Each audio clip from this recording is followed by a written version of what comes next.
Welcome. All right, if you're prepping for the IBCLC exam, you know that this topic, breastfeeding contraindications, is absolutely critical. So today we're going to create a really targeted study tool, something that's going to help you master these tricky scenarios and just walk into that exam feeling confident. So here's how we're going to tackle this. We'll start with a couple of real-world clinical decision points you'll definitely encounter. Then we'll draw a clear line between absolute and temporary contraindications, show you the best tools for those tough medication questions, and then we'll wrap it all up with a rapid review and a mock exam to make sure it all sticks. Okay, let's dive right in by putting you in the hot seat. These are exactly the kinds of complex cases that demand sharp, evidence-based thinking. Ready? So, first up, a new mom with untreated active TB. She is absolutely determined to give her baby breast milk, but of course, safety comes first. What's the protocol? This scenario is all about managing that risk of infectious disease transmission. And now for our second case.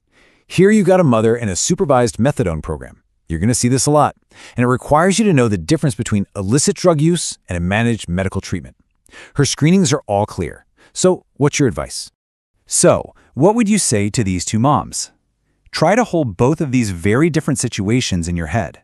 I promise, by the end of this explainer, you are going to have the confidence to answer both of them, backed by the latest guidelines. Now, to answer those clinical questions properly, we've got to lay the groundwork. You can bet the IBCLC exam is going to test you on the difference between a hard stop, a permanent contraindication, and a temporary pause that just needs a good management plan. Okay, let's break this down. This table is so important because it draws a really clear line in the sand between the deal breakers and the situations we can manage. On the left, those are the permanent ones. You've got HIV if the mom's not virally suppressed, HTLV, that's human T-cell lymphotropic virus, and certain illicit drugs like cocaine or PCP. And notice, classic galactosemia is the only one on this list that's about the infant. Now look to the right. These are just temporary pauses. Untreated TB is a perfect example. The mother can pump and feed her baby that milk, but she has to pause feeding directly from the breast. Getting these two columns straight is exam gold. Look, nobody expects you to have every single drug and its effects memorized. That's just impossible. The real skill is knowing where to find reliable, up-to-the-minute information. So let's build your go-to toolkit right now.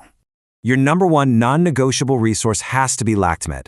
This is a free, peer-reviewed database from the NIH. It's what the American Academy of Pediatrics recommends, and honestly, it's the gold standard for anything related to medications and lactation. Just knowing about this resource is half the battle. And using it couldn't be easier. You just search for the drug, read the summary for lactation, see what it says about levels in breast milk and any effects on the baby, and if you need to, you can even look for safer alternatives. This simple process lets you give families really precise, evidence-based answers. This is a great example of a specific protocol for something like radiopharmaceuticals. See that first step? It's all about being proactive, pumping and storing milk before the procedure even happens. The big takeaway here is that this is a managed, temporary pause, not a permanent stop. The length of that pause depends entirely on the specific compound used, which is why planning ahead is just so crucial. All right, time for a rapid-fire review. Let's pull together everything we've just talked about into the high-yield facts you'll want fresh in your mind on exam day. Let's lock these in. Galactosemia in the baby, an absolute contraindication. HIV in the U.S., the magic words are sustained viral suppression. Untreated TB, the mom can pump. Stable methadone maintenance, breastfeeding can and should be encouraged. And for pretty much everything else, your mantra should be, when in doubt, check LactMed. You see how these points tie right back to our opening cases? These are the concepts that come up again and again. Okay, time to put what you've learned into practice. I've got 5 questions for you, and they're styled just like what you'll see on the actual IBCLC exam. Let's see what you got. First question, and we're circling right back to that first clinical case. A mother has untreated active TB. What is the most appropriate advice you can give? And the correct answer is C.